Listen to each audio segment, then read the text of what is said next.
Okay, so far so good. We've got our spheres turned, hollowed out, got our boxes dimensioned to fit inside the sphere. The top of the box has been trimmed off to fit inside this little recessed area that's been turned. The next step is to create the domed lid that is going to cover the box. It's going to have a snug fit on the sphere and a snug fit on the inside of the container. So here are the main components of the lid. You're looking at the blue area being a piece of maple. The black area is a segmented ring of ebony. The two are going to be put together. The blue area, again, the maple, has to fit inside the box tightly, snugly. The black area, along with the maple, is going to have a nice snug fit on the sides of the sphere, out beyond the box. Little area there in the center, that's just where a black ebony plug will be inserted. And the final step will be to cut a groove and inlay a round section of that colorful segmented ring that'll have an ebony border on both sides of it. I'm starting off with some disc of maple, at least 3/4 of an inch thick and a little more than 2 inches in diameter.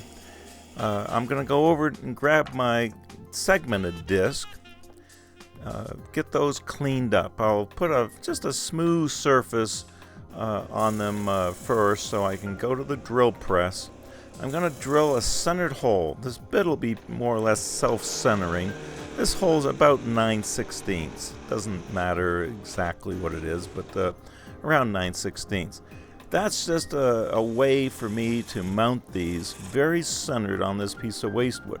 That short little tenon will perfectly align these centered on the lathe. The first step on this will be just to round the outside of this ring. Then I'm going to use this special tiny scraper. This will allow me to get inside this relatively small hole. I want to enlarge the hole up to about 3/4 of an inch, maybe a little stronger than 3/4 of an inch. After a little turning and measuring, I've ended up with about 0.78 inches, and that's fine. I'll part this off and get ready to put it onto the maple. But first, I've got this burnished surface, and I like a sanded surface to glue, so I'm just roughing that up a little bit with 80 grit. Here's my maple disc that was cut out on the bandsaw, mounted in a chuck, and I'm sneaking up on a good fit between this post and the ID of that ebony ring. Little trial and error, turning and checking, getting a nice fit there, plenty of glue, and then making sure I've got glue on that inside where the post comes in. I'm going to use the drill chuck as a means of applying just a little bit of pressure here. Okay, the glue is cured now for a while. I've got to face this off, just get a flat, smooth surface, not a perfect surface, something flat enough so I can put on another waste block. This is the top of the lid. So using some CA, I've put another piece of maple on there. Now I'll chew this up and turn a little shallow tenon, which will allow me to reverse this around in the chuck. Now what I've got is the thick piece of maple, the piece that has the little post that goes up inside that ebony ring. This is going to be the portion of the lid that fits down inside the container. I've got to sneak up on a fit with this container. It gets to a point where you turn a little, you stop, you check. The obvious challenge being not to remove too much wood. Once you've taken it off, it's awfully tough to put it back on. So it's just turn a little, check over and over and over. So I've got the lid portion that goes into the container done. It's a nice fit, cleaned up the surfaces. I need to do the same thing with the portion of the lid that fits snugly to the sphere. I got it very, very close and then actually sanded it to fit. And now I've got a good fit on both of those surfaces. I can touch up the surfaces with some sandpaper. The underside is where I'm going to sign it at a later time. To give myself a nice place to sign, I'm just scoring a couple little grooves here on the underside of the lid. Well, with the underside done, I can part this off and reverse things around to work on the top side. I've got a nice snug fit on my container, and with that tape on the container, I'll have a nice snug fit into the sphere. It takes a fair amount of force, but I'll tap this into place, get it completely seated all the way into the sphere. The only thing holding this is the friction of those two fits. So got to be a little careful here not to get too aggressive with the turning. Checking the curvature. I want to maintain that perfect sphere shape. So a little turning, a little checking with that template from time to time. Now I'm putting the hole in the center, which is going to accept a ebony plug, the same drill bit that was just under a 1/2 inch. And I'm putting a slight taper on that hole. This will give me pretty close to a 1/2 inch opening probably.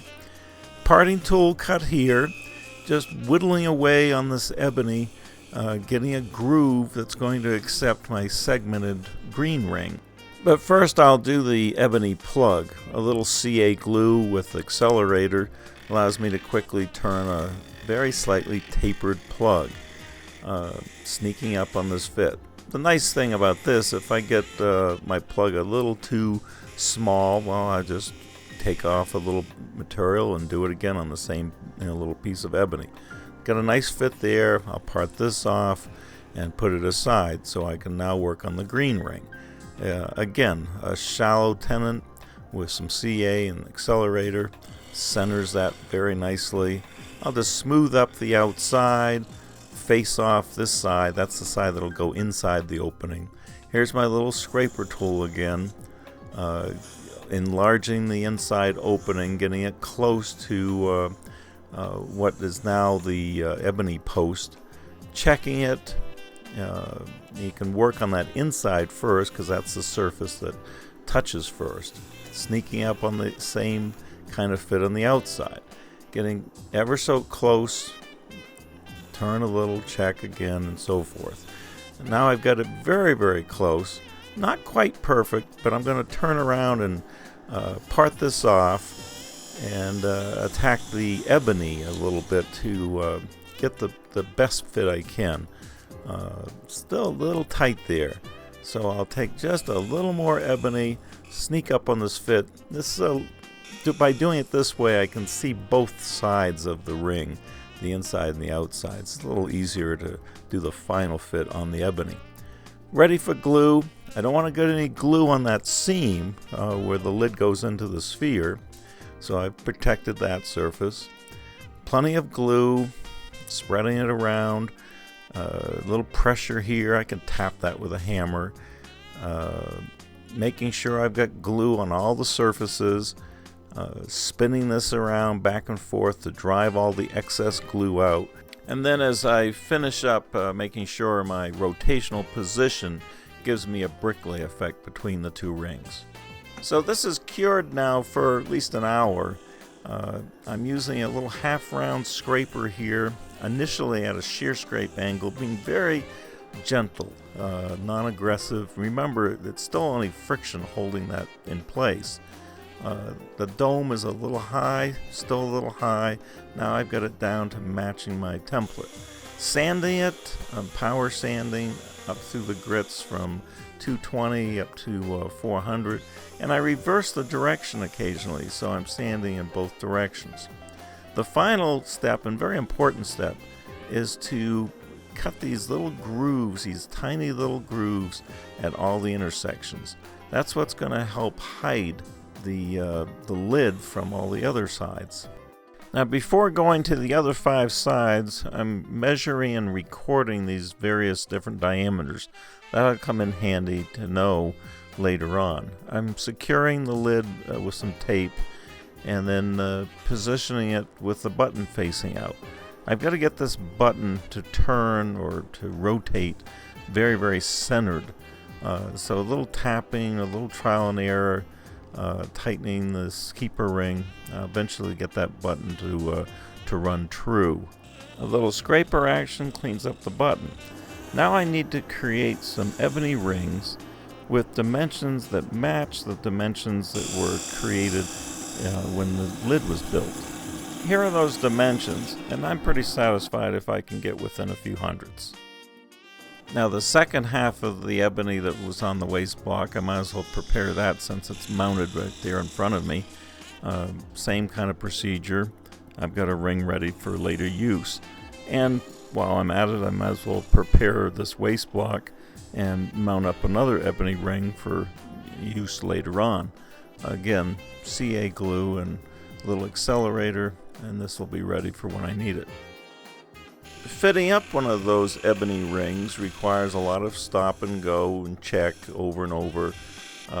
Just trimming a little teeny bit of wood and checking. First focusing on the post, the center portion, and then trying to get the outside to slip in there.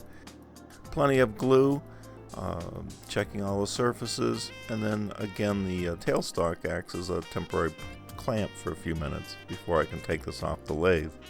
I've put this back on the lathe probably 20-30 minutes later at least, trying to get this back to a round spherical shape, checking it with my template, getting that perfect curve reestablished, checking these high spots, getting them down. Now it's time to cut another groove. Just like the groove that was in the maple for the ebony, I need another smaller groove for this green ring. Here's the other half of what was left over from the previous ring that was put into the lid. I'm working away at this, trying to get it the same dimensions as the groove in the ebony that I just cut. Focusing first on the inside diameter. Once I get the inside pretty close and the outside pretty close, then I'll change things around and work on the ebony. Just a smidgen here and there where I can see both sides of the ring that I'm fitting in there. That seems to work a little better. The glue job, lots of glue, making sure I've got glue on that interior post area. Spinning it with some pressure, driving the excess out, and lining up the segments so I have a brick lay between the two rings. Now after letting that glue cure for at least half an hour, same kind of procedure of turning, getting that spherical shape, sanding it up to 400, putting these little grooves in place and so forth. Taking this back out now, I can compare the two sides. The goal obviously was to get the two sides to look pretty close to the same. So with number 1 and number 2 done, I need to make sure number 3 is centered between the two. That's what I was doing there with the dividers. A few pieces of tape help hold that lid in place. Now I'll secure this and proceed to do the same kind of operation. I do need to drill a hole, unlike number 2. Number 2 had the plug coming through from the other side. Here I need to put a plug. I need to fit up an ebony ring, tap the plug in, now back to the lathe, cut the groove for the green ring, trim the green ring, get it to fit, glue it in, trim it down, get that sphere shape reestablished, cut the grooves, and here's number 3 done. Now number 4 is done much the same way, actually exactly the same way, except you want to take a little time to make sure you've got your location point in the right position. Use dividers from both side to side and from end to end. Here's number 4 all done. Hopefully I've got it looking just like the previous 3. Numbers 5 and 6, much the same kind of operation. Here I'm scoring little scratch marks with my divider in order to do a good job of establishing the best position in between all 4 of those edges. Now once I've got that established, I can put this on the lathe in this little indentation using my tailstock as a centering device, score a line, and then using my dividers once more I can check the dimension between that line and the 4 surrounding circles. So with that point established, then it's just a matter of going through the same procedures, drilling and putting in all the different elements, turning it down, getting that perfect curve going again, and then going on to number 6 side, same exact thing, getting the best center point and so forth. Removing this masking tape was kind of a hassle. With hindsight, I really should have used some painter's tape. A lot of residue with that masking tape. A sanding mop gets it off there, but it's a bit of a hassle. Here I'm putting some little pencil marks identifying some very minor imperfections or high points on these corners. A 3-inch power sanding disc with 400 grit's all it takes to clean up those corners and get them looking pretty presentable. The final step before applying finish, putting a signature on the underside of the lid. I usually burn my name along with a date. Because of the tight tolerances, I think minimizing wood movement is real important. I'm using Bullseye Universal Sanding Sealer. I'm probably going to put at least 4 coats of this on there, buffing it in between coats, sanding it inside with a 400 grit finishing pad. Over and over, 4 coats, buffed and sanded in between coats. Finally, I'll put several coats. In this case, I'm using Def gloss spray, and I'll buff that in between coats as well and buff it for the final finish. These are pretty small, but they've got a large wow factor. Give them a try.